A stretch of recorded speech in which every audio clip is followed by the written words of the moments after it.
Salam sejahtera diucapkan kepada Ustaz Wan Arifin Wanyon selaku pensyarah kami untuk kod CTU 554. Pada hari ini, kumpulan kami akan membentangkan tentang warisan bertulis iaitu mengenai tulisan dongeng.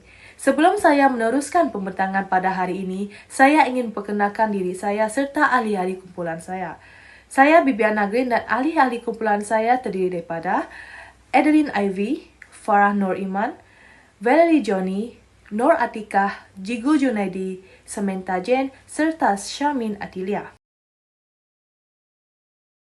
Baiklah, saya akan meneruskan pembentangan ini dengan pengenalan atau pendahuluan. Apakah yang dimaksudkan dengan tulisan dongeng? Saya tahu bahawa ramai yang tertanya-tanya apakah itu maksudnya tulisan dongeng. Untuk pengetahuan ramai, sistem tulisan dongeng ini adalah sejenis tulisan iban yang diciptakan oleh kaum etnik Iban di negeri Sarawak, Bumi Kenyarang pada zaman dahulu. Aksara dongeng atau dikenali sebagai huruf Iban ini sebenarnya telah berumur hampir 100 tahun. Tulisan dongeng ini sebenarnya mempunyai keunikan bercorak yang pelbagai. Pada tahun 1947, tulisan ini telah dicipta oleh seorang anak Iban yang dikenali sebagai Dongeng Anak Gunggu. Beliau telah dilahirkan pada 1904 dan telah meninggal dunia pada tahun 1985 semasa beliau berumur 81 tahun. Beliau turut menambahkan beberapa simbol dan menyingkirkan simbol yang sama dengan mengurangkan kepada 59 simbol tetap sahaja. Simbol ini dibahagikan kepada dua bahagian iaitu konsonan dan juga suku kata. Simbol tersebut turut digunakan untuk menulis dan mengeja. Baiklah, itu sahaja daripada saya. Pembentangan ini akan diteruskan oleh ahli kumpulan yang seterusnya. Terima kasih. Nama saya Farah Nur Iman dan saya akan meneruskan pembentangan ini dengan perkembangan tulisan dongeng sehingga kini. Perkembangan tulisan dongeng bermula apabila Jepun berjaya merampas kuasa daripada British semasa Perang Dunia Kedua. Dongeng kagum dengan kejayaan Jepun itu kerana merasakan British pada masa itu merupakan kuasa kuat. Apabila dongeng mendapati bahawa Jepun mempunyai ketamadunan yang tinggi seperti mempunyai sistem tulisan tersendiri, beliau terinspirasi untuk membawa kaum Iban kepada jalan tersebut. Pada tahun 1947, beliau telah memodifikasikan 77 simbol Iban yang ada dan mengurangkannya kepada 59 huruf Iban atau juga dikenali sebagai huruf Iban dongeng. Profesor Bromley Philip, seorang pensyarah di UiTM Sarawak Kampus Samarahan, telah meneruskan legasi tulisan dongeng. Beliau merupakan cucu kepada saudara dongeng dan berpendapat bahawa beliau bertanggungjawab dalam meneruskan legasi tulisan tersebut. Pada tahun 2005, selepas beliau menamatkan pembelajaran beliau dalam Doktor Falsafah atau PhD, beliau mengkaji semula sistem tulisan tersebut dan juga turut kembali ke rumah panjang yang didiami oleh arwah atuk beliau sepanjang hayatnya di sana. Usaha dalam meneruskan legasi ini sangat mendalam kerana beliau turut didorong oleh pakcik beliau bagi memelihara sistem tulisan tersebut agar tidak ditelan zaman. Pada awalnya, huruf dongeng itu tidaklah tersusun rapi. Bagi memudahkan pembelajaran dan pemahaman pengguna, Profesor Bromley telah menyusun semula aksara-aksara tersebut mengikut susunan abjad seperti aksara ABC yang kita kenali itu. Dalam usaha Profesor Bromley memelihara huruf dongeng itu pada tahun 2010, beliau telah bekerjasama dengan pencipta perisian linguistik font komputer di Amerika Syarikat bagi membangunkan font komputer Laser Iban. Laser Iban merupakan komputer font yang boleh digunakan oleh sesiapa saja dan font tersebut boleh digunakan bersama perisian Microsoft dan Apple Macintosh. Pada tahun 2011, Menteri Pembangunan Sosial dan Urbanisasi telah merasmikan Majlis Perasmian Pusat Penyelidikan Huruf Iban Dongeng, di mana majlis itu mempunyai penyertaan melebihi 300 orang. Kementerian Pembangunan Sosial dan Urbanisasi percaya bahawa proses mempertingkatkan lagi bahasa Iban dapat membantu mencipta identiti tersendiri melalui huruf Iban Dongeng itu. Pada tahun 2013, Profesor Bromley Philip telah menerbitkan buku huruf Iban Alfabet berdasarkan huruf dongeng yang telah tersusun mengikut abjad. Usaha meneruskan legasi huruf Iban dongeng ini akan dimantapkan lagi dengan pelancaran bahasa Iban sebagai kurikulum di UiTM. Aktiviti ini masih di dalam proses perancangan. Namun, program ini akan terbuka kepada semua pelajar UiTM Sarawak dan juga orang luar yang ingin mengikuti program tersebut. Menurut Profesor Bromley, program ini akan terbahagi kepada dua, iaitu bahasa Iban sebagai komunikasi dan juga pembelajaran huruf Iban itu tersendiri. Program ini dijangkakan akan bermula pada hujung tahun 2022 atau pada tahun 2023. Itu saja daripada saya. Pembentangan ini akan diteruskan lagi oleh ahli kumpulan yang lain. Salam sejahtera saya ucapkan kepada pensyarah bagi subjek CTU 554. Saya Nur Atika dan sekarang saya akan membincangkan tentang penyataan masalah serta objektif kajian ini dijalankan. Perkembangan era tulisan di serata dunia turut membawa kemajuan dalam sistem tulisan yang digunakan oleh masyarakat Iban. Seperti yang telah dibincangkan di awal kertas kerja ini, aksara dongeng telah wujud di bumi Kenyalang adalah disebabkan oleh hasil usaha yang telah dilakukan oleh seorang ilmuwan kesusastraan Iban yang bernama Dongeng Anak Gunggu. Pada era moden ini, warisan tulisan dongeng masih lagi berjaya dipelihara dan diselamatkan daripada lesap di telan zaman. Seorang pensyarah linguistik di UiTM Samarahan Sarawak yang dikenali sebagai Profesor Bromley Philip telah melakukan pelbagai usaha untuk memelihara warisan tulisan dongeng seperti mengadakan kelas pembelajaran serta forum mengenai subjek ini. Walau bagaimanapun, Profesor Bromley mengakui bahawa terdapat beberapa cabaran yang dihadapi untuk memperkenalkan sistem tulisan dongeng ini kepada orang ramai, khususnya masyarakat Iban itu sendiri. Namun begitu, perkara ini tidak sama sekali mematahkan semangat beliau untuk terus memelihara seni warisan yang amat berharga ini. Menurut beliau, terdapat beberapa lagi inisiatif yang masih lagi dalam perancangan untuk dilakukan agar dapat menarik minat masyarakat untuk mempelajari sistem tulisan dongeng. Oleh hal yang demikian, tujuan utama tugasan ini dilakukan adalah selaras dengan objektif kami yang pertama, yaitu untuk membincangkan atau mengetahui pengertian sistem tulisan dongeng itu sendiri. Melalui tugasan ini, kami hendak mengetahui secara terperinci adakah masyarakat di Sarawak, khususnya mereka yang berbangsa Iban, tahu dan peka tentang pengertian tulisan dongeng secara mendalam. Ini kerana mempunyai pengertian tentang sesuatu warisan itu amatlah penting kerana ia dapat melahirkan rasa tanggungjawab bagi seseorang individu itu untuk memelihara warisan agar ia tak lapuk dek hujan, tak lekang dek panas. Setiap sistem tulisan yang berada di serata dunia ini mempunyai keunikan yang tersendiri. Sebagai contoh, tulisan Arab, tulisan Hangul ataupun Korea maupun tulisan Cina sememangnya mempunyai ciri khas dan sejarah tersendiri yang sememangnya berbeza dengan sistem tulisan yang lain. Tidak ketinggalan juga tulisan dongeng. Kami mempercayai bahawa di sebalik kewujudan tulisan dongeng ini, terdapat sejarah silam dan keunikan yang mungkin masih belum diterokai oleh seluruh masyarakat Malaysia secara meluas. Oleh itu, perkara ini telah menimbulkan rasa ingin tahu dalam diri kami dan seterusnya mewujudkan objektif kajian yang kedua, di mana kami menumpukan persoalan tentang keunikan ciptaan sistem tulisan dongeng. Seterusnya, perkembangan bahasa mendorong kepada terbentuknya penulisan sebagai komunikasi di dalam tamadun manusia. Perkara ini juga sama dengan mengapa terbentuknya sistem tulisan dongeng yang telah dicipta sejak puluhan tahun dahulu, yang mana sistem tulisan ini digunakan sebagai alat komunikasi oleh masyarakat Iban pada masa dahulu. Persoalannya kini, adakah tulisan dongeng masih lagi digunakan sebagai medium untuk berkomunikasi dalam kehidupan seharian, khususnya masyarakat Iban? Persoalan ini selaras dengan objektif ketiga kajian ini dijalankan, yaitu untuk memahami penggunaan sistem tulisan dongeng pada zaman dahulu maupun pada era permodenan ini. Sekian itu sahaja daripada saya serahkan pembentangan ini kepada pembentang yang lain. Tulisan pribumi setiap kaum mempunyai keistimewaan masing-masing, termasuk tulisan dongeng yang memiliki ciri keunikan ciptaan tersendiri. Sistem tulisan dongeng bukan sahaja warisan negara, tetapi tulisan yang membina tamadun bangsa yang cemerlang. Berbagai usaha yang boleh kita lakukan untuk memelihara sistem tulisan dongeng, antaranya melalui sistem pendidikan negara. Melalui sistem pendidikan, kemahiran menulis dan membaca tulisan dongeng hendaklah diadakan dalam mata pelajaran bahasa Iban. Pengenalan tulisan dongeng perlu juga dimasukkan dalam sukatan pelajaran. Pada peringkat institusi pengajian tinggi awam maupun swasta, terdapat usaha yang dapat dilakukan dengan memasukkan kemahiran dan sejarah perkembangan tulisan dongeng di dalam mata pelajaran bahasa Iban. Misalnya, menubuhkan kelab bahasa Iban di peringkat sekolah, universiti dan tempat awam. Ini adalah wajar sebagai mekanisme untuk memartabatkan tulisan dongeng di peringkat institusi pengajian tinggi di negara ini. Hal ini adalah sebagai salah satu usaha untuk menakis dan memperbetulkan persepsi masyarakat terhadap tulisan dongeng. Selain itu, penulis yang mempunyai kemahiran menulis dan membaca tulisan dongeng seperti para penulis buku yang sedia ada di negeri Sarawak hendaklah tampil ke hadapan bagi menghasil bahan rujukan untuk memudahkan pelajaran.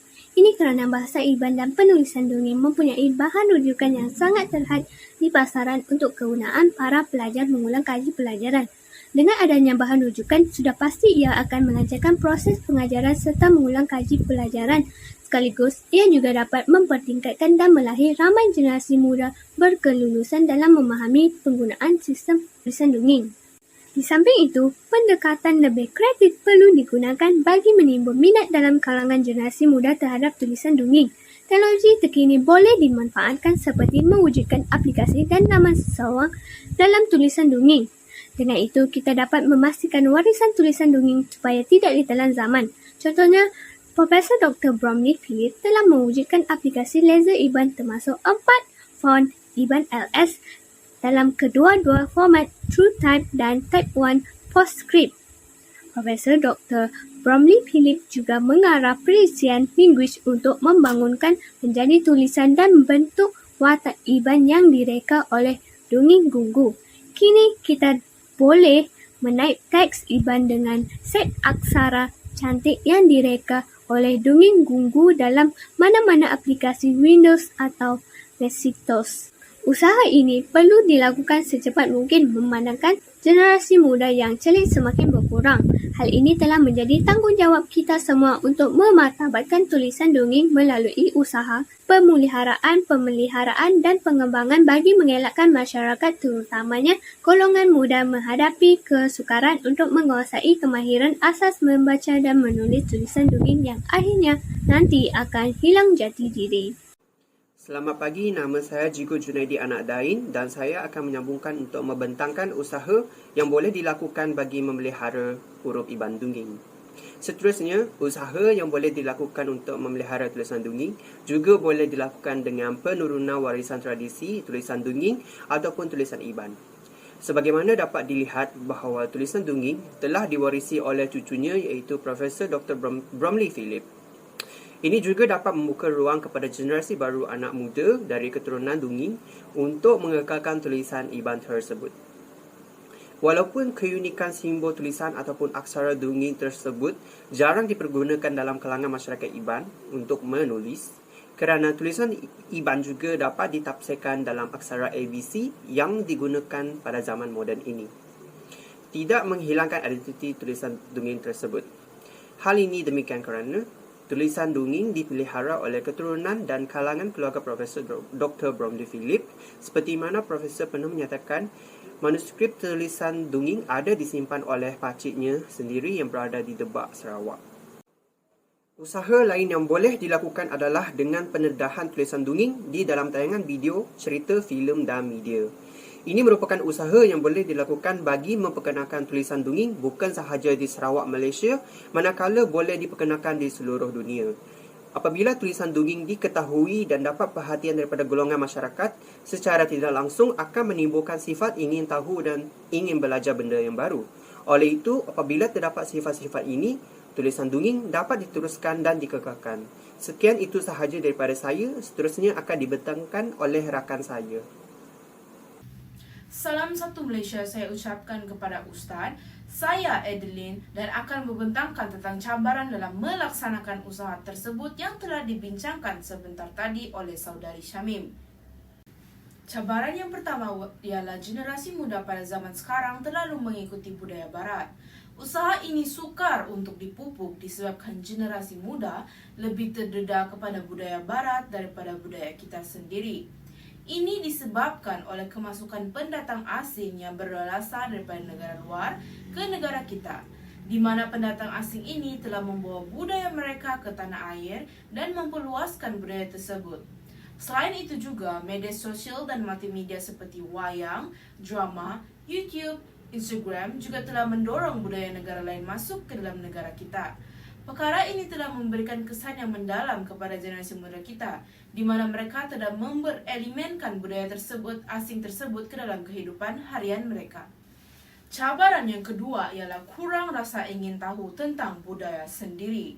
Cabaran ini juga datang daripada sifat penduduk sendiri, di mana mereka menganggap warisan budaya kita ini tidak penting dan tidak mempunyai sifat ingin tahu tentang budaya sendiri, di mana warisan budaya dibiarkan ditelan bumi dan dilupakan oleh warga setempat. Ini akan menyebabkan warisan budaya kita semakin pupus dan pada akhirnya tiadalah apa yang lagi tinggal untuk generasi akan datang. Contoh seperti tulisan dongeng ini, sekiranya tidak disimpan dengan baik, maka musnahlah warisan yang penting untuk pengetahuan generasi akan datang. Hai, saya Valerie dan saya akan meneruskan perbincangan tentang cabaran dalam melaksanakan usaha tersebut. Antaranya ialah kurang didikan dan pendedahan oleh ibu bapa, kerajaan, pihak NGO mengenai sejarah dan budaya kaum tersebut. Golongan muda bagi mana-mana kaum seperti kaum Iban berkemungkinan tidak diberikan pendedahan luas terhadap budaya kaum mereka sendiri. Sebagai contoh, segelintir daripada golongan ini mungkin juga tidak fasih dengan bahasa ibunda mereka sendiri kerana tidak diajar oleh ibu bapa maupun ahli keluarga mereka yang lain. Jika mereka tidak fasih dengan bahasa Iban, ianya akan menimbulkan cabaran yang lagi besar di mana mereka akan menghadapi kesukaran untuk memahami dan menulis tulisan dongeng kerana hanya orang yang fasih bertutur dalam bahasa Iban yang akan berasa mudah untuk belajar dan menggunakan sistem tulisan dongeng tersebut. Selain itu, pada zaman yang moden ini, terdapat segelintir masyarakat kaum Bumi Putra seperti kaum Kadazan Dusun dan Iban tidak lagi mempraktikkan unsur-unsur tradisi atau budaya di dalam kehidupan seharian yang diterapkan oleh kaum keluarga. Berkemungkinan besar yang masyarakat ini tidak lagi mengikuti adat resam mereka seperti pada zaman dahulu. Sebagai contoh, adat membina rumah, adat hidup di rumah panjang, dan adat bertenun dan mainan masa lapang. Oleh kerana itu, unsur-unsur tradisi atau budaya di dalam kehidupan seharian tidak lagi diterapkan oleh kaum keluarga.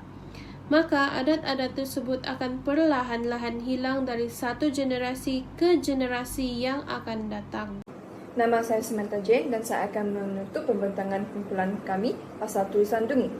Pada kesimpulannya, kaum Iban mempunyai budaya yang amat istimewa terutamanya tentang tulisan dongeng. Dari sesi temu bual serta penyelidikan yang telah dijalankan, kumpulan kami telah lebih memahami serta terdedah dengan cabaran dan usaha untuk memelihara serta meluaskan pendedahan tulisan dongeng antara kaum Iban serta kaum yang lain.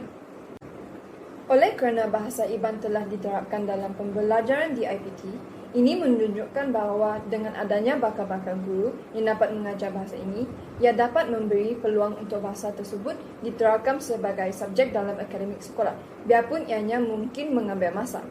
Berkenaan dengan itu, Profesor Dr. Bromley Philip turut berharap bahawa golongan muda tahu akan asas dalam penggunaan bahasa Iban dalam pembelajaran di sekolah. Profesor turut berharap bahawa para pelajar dapat sekurang-kurangnya mengeja nama, menggunakan huruf Iban serta mampu membina ayat dalam ayat pendek dalam bahasa tersebut. Dengan penerapan ini, bahasa Iban dapat dipelihara dengan menggunakan secara meluas serta pada masa yang sama memperkembangkan tulisan dongeng.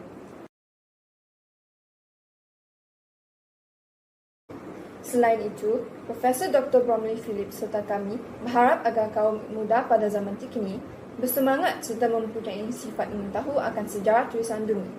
Turut diharapkan bahawa generasi kini serta yang akan datang lebih peka dan melestarikan seni tulisan dongeng. Perhajatan tentang pendedahan dan penggabungan tulisan dongeng serta perisian laser Iban dalam institusi pendidikan terutamanya dalam IPT turut diharapkan dapat berkembang secara luas. Profesor turut mempunyai perancangan untuk melancarkan aplikasi di mana bahasa Iban dapat digunakan di aplikasi lain seperti WhatsApp serta Telegram. Oleh itu, Penyelidikan kumpulan kami tentang warisan bertulis, iaitu tulisan dongeng, telah berjalan dengan lancar dan setiap objektif telah dicapai. Merujuk kepada kata akhir daripada dongeng sendiri, saya untik suatu lenyau kedua kali. Kada ulih giga agi. Bermaksud, sayang sekali sekiranya huruf iban itu hilang untuk kali kedua, kerana ia akan menjadi mustahil untuk mencarinya semula lagi. Kami berharap agar pemeliharaan dongeng ini berjalan dengan lancar pada masa akan datang dan tidak lagi hilang begitu sahaja. Sekian daripada kami dan terima kasih.